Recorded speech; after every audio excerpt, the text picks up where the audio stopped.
Hello and welcome to this brief tutorial on the accumulation and distribution momentum indicator.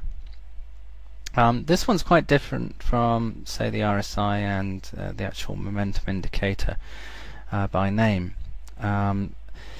Essentially what the accumulation and distribution indicator does is basically shows a relationship between the share price and the actual trading volume, the one in which we have here.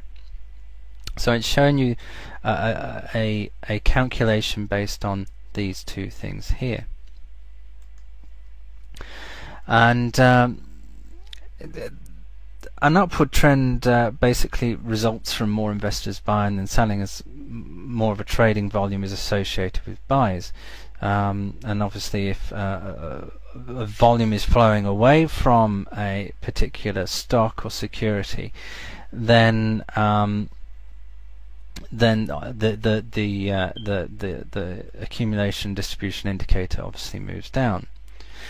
So it moves up when we start to begin to see a build-up in sort of volume and price, and then it moves downwards when we see the reverse of that. And the difference in the movement between the indicator and the share price can basically be used to see for changes in price movement and price direction. So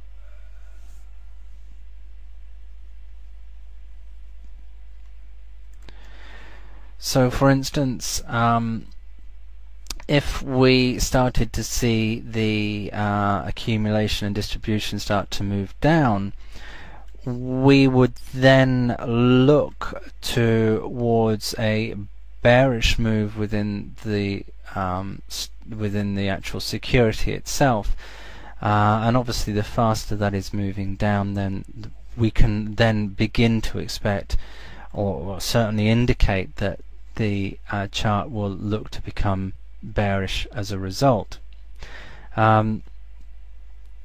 The faster that moves down, obviously the more strength there is in the likelihood of that moving downwards.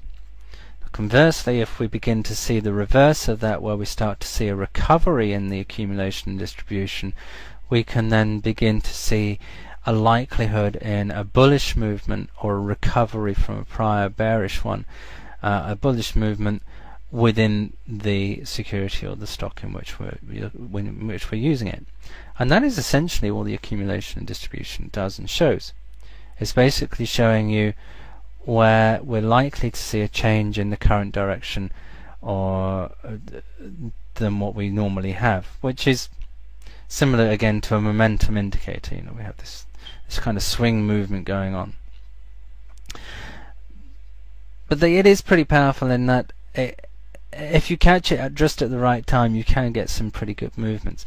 Obviously, the only problem with the accumulation and distribution is that it tends to pretty just match what is exactly going on, and that figures, of course, and that pretty much is the case for a lot of momentum indicators and a lot of indicators in general.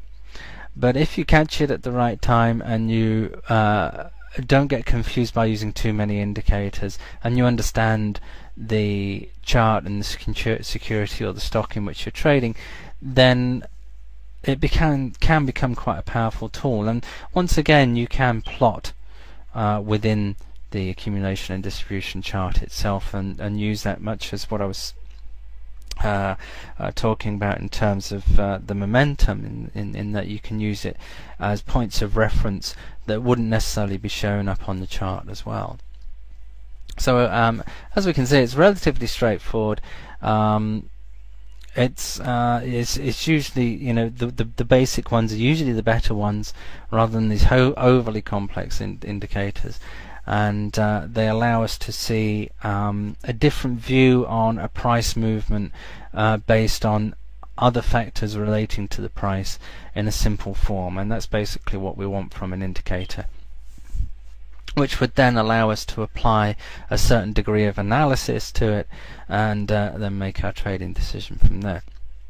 But as we've shown, it's a relatively simple indicator to use, but once you begin to get used to using it, and you use it a lot, it can be very powerful indeed.